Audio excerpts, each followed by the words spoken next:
Hi guys, welcome back to my channel. Today I want to talk about dupes in the makeup industry. For example, this Makeup Forever Flash palette that you can get from Sephora for $99.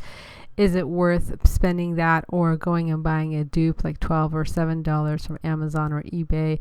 Let's find out today. But first make sure you're subscribed to this channel. I do monthly giveaways, and this month the giveaway item is the Natasha Denona Metropolis palette that was released earlier this year. So today I want to talk to you guys about some dupes. Now there's a lot of dupes out there. There's the Huda Beauty palette dupes. There's several palette dupes. There's eye makeup dupes. There's like highlighter dupes. There's dupes are generally cheaper items that perform the same, if not better, than the original items that are in stock. Now today the dupe in particular is the Makeup Forever dupe that we've been seeing for years. Videos about this flash palette that retail for $5 or $7 on eBay and Amazon, and the original item is $99. Like almost all of these videos, if you watch them, they will tell you that they bought it, they swatched it, the swatches look the same, the ingredients say the same thing, and so almost all of them will tell you, yeah, just go and buy the cheap one, and that's fine. I watched every single one of these videos, and that was the message that I got. So I decided to do this for myself today. I wanted to go and I bought the $99 Makeup Forever palette, the see below, and the top one is a $15 dupe from Amazon. Now Amazon sells these in multiple varieties. You see them in circular pans, you see them in square pans, but the square pans particularly are the Makeup Forever dupes, and they've this year I've seen them being rearranged, so maybe Makeup Forever has caught on to them and told them not to do the same copy over and over, because the Makeup Forever version has certain colors next to each other. So maybe they have asked these companies to not copy them, or maybe they are afraid of getting sued, because if it's the exact same item, then they could definitely get sued. So swatches didn't come exactly the same. As you can see from the top reflection of the palette, some of the colors like had some kind of weird moisture on the top of them that I couldn't quite figure out what it was, and the swatches were a little bit patchy. The dupe wasn't in the same order. The colors were not in the same order. I've noticed this before, because this wasn't my first time buying this dupe. I think last Halloween, somehow I got my hands on one of the other versions of this dupe where the colors were exactly in the same order. Now, quality wise, it won't look much different. Some colors will show up more pigmented than others. Some will be a little bit more muted. But what's interesting with this dupe is that it was such bad quality that after I tried to rinse my arms and get this stuff off, it would not come off, especially the first 4 colors. It took me a long time. I ended up having to use nail polish remover. I don't know why they listed the ingredients as the same as the original, but these colors were very, very hard to get off the skin. So it kind of concerns me when people go and put this on their face.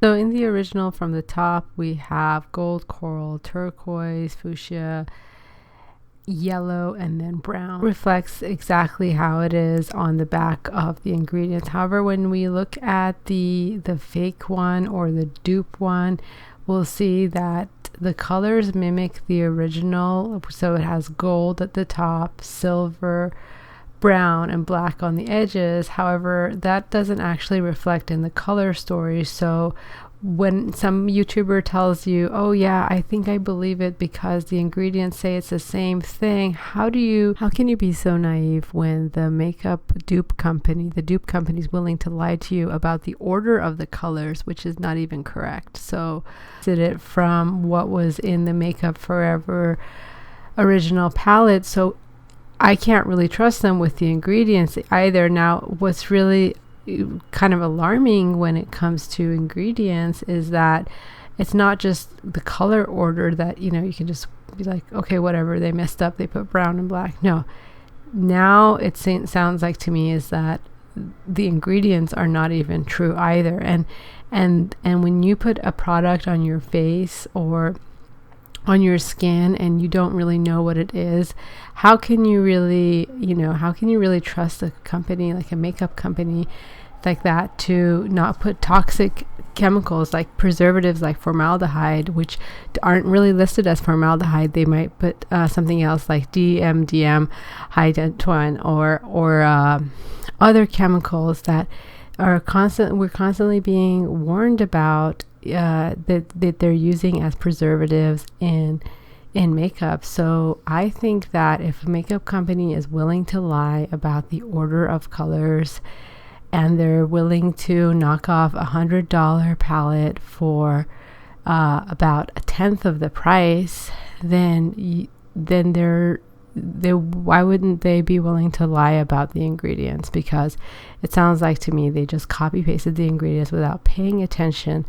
to the order of what was presented here. So it's very, very risky, you guys. So I unlike all these people who've reviewed these two palettes and encourage you to get the cheaper one, I say hold off on both. There's a reason why I didn't post this video before Halloween, because I knew this palette would be popular before Halloween. And if I said, you know what, just go get the $100 one, I would be encouraging you to spend more. I think you don't need either of those two versions, but especially you don't need a knockoff of a palette that could be so dangerous. I mean, I had a hard time wiping these colors off of my arm. I didn't film it, but it was incredibly hard to get this stuff off of my skin. And I don't know what kind of preservative was in there, so they could just mimic the original packaging. I don't know if they had formaldehyde in there. Really, it's anybody's guess, because once they're willing to lie about the order of colors, things that are as bright as day, then you can probably be sure that they are not going to be entirely honest about what they're putting in there, because it just looks like to me that they just copy pasted what was on the Makeup Forever box. So with that being said, I think that it's very, very risky and dangerous. I've seen some videos where people have combined the white color, yellow, and the pink to come up with their own foundation shade. I mean, I don't know how desperate you have to be to mix these colors and put them on your face to make a foundation. I'm so sorry that some people had to do it, and especially for Halloween, I understand, because you know it's a big business and face paints are not cheap, but really it's, I think, put safety first and don't trust. I guess I should probably just say don't trust what's listed on the ingredients, especially for the fact that this dupe palette, it was made in China and the original palette was made in France. Now, the reason Makeup Forever is made in France is because it's a French company owned by LVMH, same company that owns Sephora, same company that owns Fenty Beauty, and the same company that owns Kat Von D. So these products are going to be manufactured in France, and their stock went up by a lot this year. They're already making a ton of money, and so if you can't afford it, I don't recommend, going out and spending that much money for a company that already has made a lot of profit. But at the same time, I don't think that it's wise to just find something really cheap that might give you some kind of dermatitis. So I want to be fair to everyone and just say, just don't buy something you don't need, but and ask yourself if it's really worth it to get a cheap knockoff as well, especially when companies are so brave in just copying whatever and not listing the correct description on the box. So thanks so much again for watching, and again, I don't know how much of who to believe. I'm not saying the Makeup Forever product is good for your skin, but I'm saying that if a company is willing to lie about the order of shades, then they probably would not hesitate to lie about the ingredients listed in there. And I don't know why this is not better regulated, but at the end of the day, you have to determine if it's worth getting some kind of dermatitis. So here I'm just going to show you some images of contact dermatitis, and tell me if it's really worth catching this any kind of dermatitis or any kind of skin problem. I don't want to show you these images, but I just want you to be aware that yes, this is a possibility if you are using these dupes on a regular. I always say that if you want to get a product, and if it's too expensive, either go for some more trusted buyers, some trusted sellers on Poshmark or whatever, but don't resort to dupes, because especially with cream products like this. So those are my thoughts, and again, thanks so much for watching, and I will see you guys next time.